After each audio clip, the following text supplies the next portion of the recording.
Happy Monday. What is going on, Juju gang? Tesla's up 5% as we talk, and we got something big to talk about today, and that something big is FSD. Full self-driving 12.3 is officially out.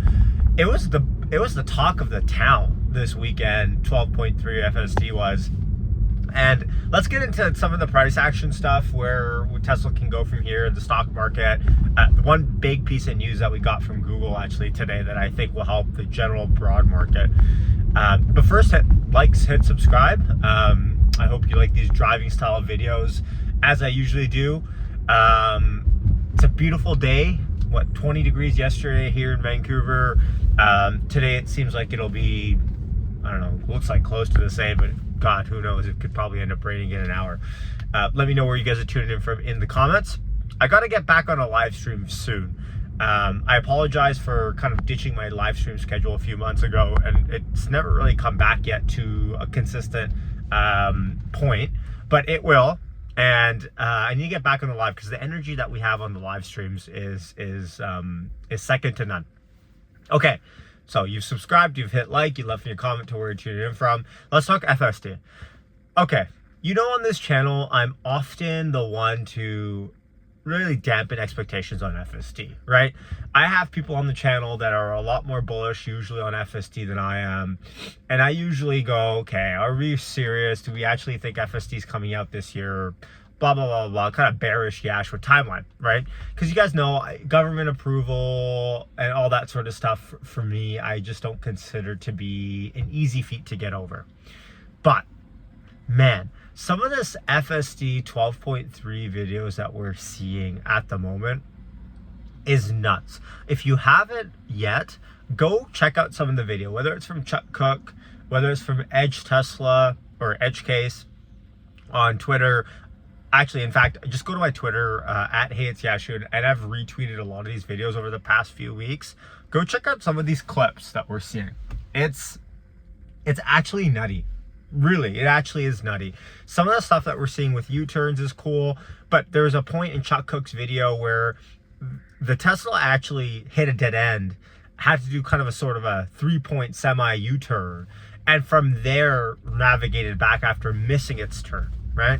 There's been certain cases where there's bus lanes, there's bus lanes on the right, and FSD is trying to turn right ahead of these buses, and it can't. So it ends up awkwardly waiting, just like a human would, beside the bus, wait for the bus to pass, get through the lane. That's not to say it's perfect. It isn't.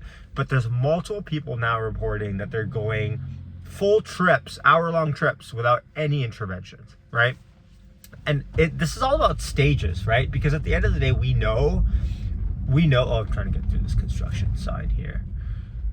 At the end of the day, what we know is that, FSD is going to take a while. But the consequences of FSD being solved are so high that even if it does take a little bit of time, that's kind of a big fat nothing burger, right? Let's put this out and say, look, by 2030, Tesla solves FSD.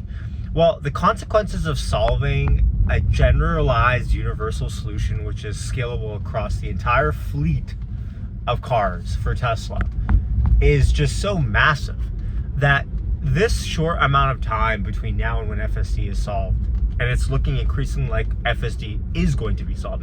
It's not about if, it's when right now, it seems like, from looking at these videos. And by the way, if anyone has FSD 12 in Vancouver, hit me up. I would love to buy you a coffee so I can steal a ride on the passenger side with you. Now, look, the bottom line is FSD, like I said, I'm going to repeat myself again, but it's such a game changer economically. You talk about logistics, transportation of people, transportation of last mile delivery. You talk about freeing up human capital, right? If you know that you can ship something out and you don't really need anyone to have it supervised, it frees up a lot of human capital. You talk about robotaxis and it being a third of the cost to Uber, robotaxi Uber around town. Maybe less people buy cars. Maybe more people buy cars because now they want to put them in the fleet. The possibilities here are kind of endless. Kathy Wood talks about this a lot with robo taxis and the effect that they would have on the generalized economy, and she talks about kind of like this doubling of the economy just from this. And I definitely see it. Now, the only question, I've always held this belief, and that's that we'll know when Tesla thinks they're close to solving full self-driving. We'll start to hear more stuff about actually operating a Tesla fleet of robotaxis. Like, first of all, what cities can they operate in? How does cleaning work? How does charging work? Because these robotaxis are going to potentially have to go back to the supercharger and plug themselves in. Like, these sort of details are stuff that we would probably start to hear about way in advance of Tesla being like, okay, FSD is solved. Because I don't think we're going to wake up one day and, although it felt like it Saturday, Sunday, this weekend, I just don't think we're going to wake up one day and be like, FSD's done. That's it. No more edge cases. I think it's going to be this creeping up process. What we're seeing now, haters will say it's asymptotic. You're never going to solve the March of Nines. There's always going to be that extra edge case. And potentially that's true, but at the end of the day, if it's not like as a driver, I've seen all the edge cases myself. When I come across one, I rely on my decision making to be able to make, a good enough decision based on it, right? Like, for example, people around me, edge case, they're staring into my car, they're seeing this random guy talk to himself at his phone camera, and they're like, that's an edge case. I haven't seen that before. So, robotaxi is great, up 5.5% Tesla as I record this. Nasdaq's up 1.5%. Great day for Tesla stock, and I tweeted this out. I said, I don't think I've ever seen Tesla move up from FSD before like this on an update. And of course, if the Nasdaq's up 1.5%, Tesla should be up 3% regardless. Not that that's even been the case as of late. But that extra 2%. People are saying, oh, it's the April 1st price increases. It's a sales strategy. I mean, increasing prices by $1,000 in 2 weeks from now and signaling it, I don't think signals much strength. It's just kind of a quarterly push. And we've seen Tesla raise prices lately, and the stock market doesn't even, Tesla stock, institutional investors don't really care at all. In fact, actually today, who was it? One of the big banks, maybe it was Wells Fargo or something, came out and they lowered their Tesla price target to 190 from 220. So in fact, we got a downgrade today and the stock is still up. Why?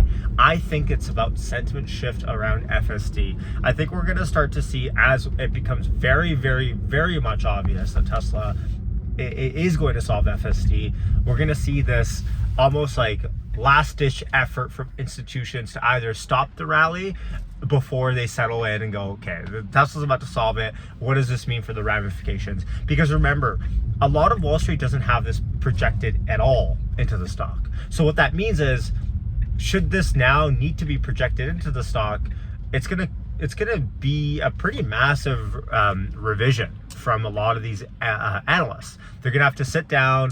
They're going to have to talk about robotaxi. They're going to have to learn about robotaxi, first of all. A lot of these people have no idea about what the economics might look like. They're going to have to eat some humble pie after talking about how FSD sucks for so long. But it's not like this could be a very big, everyone overuses the ChatGPT moment, but I mean, quite big. Now that reminds me on the piece of news that I left you hanging on at the beginning. The big news out of today in the tech world is that Google and Apple are pairing up, and I'll talk about what this means for Tesla in a second. Google is potentially licensing Gemini to Apple. And actually, I think this is great. The reason why I actually put a poll out on my Twitter, I said, should I buy the Google Pixel or should I buy the iPhone Pro Max? Because I really wanted the Gemini features to come on my iPhone. And lo and behold, that's apparently what's happening. They're licensing it out this year.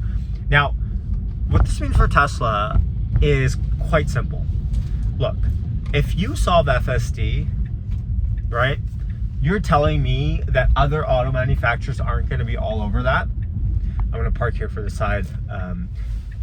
Now, look, I tweeted out, actually, Elon replied to me last 2 or 3 weeks ago now. I said something to the effect of, the most underrated part of Tesla's vision-only FSD system is that they're able to license out this to the general public, auto manufacturers, any sort of car that just has enough cameras to go around. Of course, there's some calibration that would need to have to do, and there had to be a chip in the car as well to process.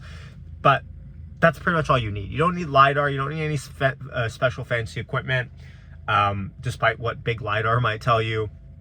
And so Elon actually replied, and I actually said in my initial tweet, I should probably clarify, I said, and you could potentially even retrofit cars.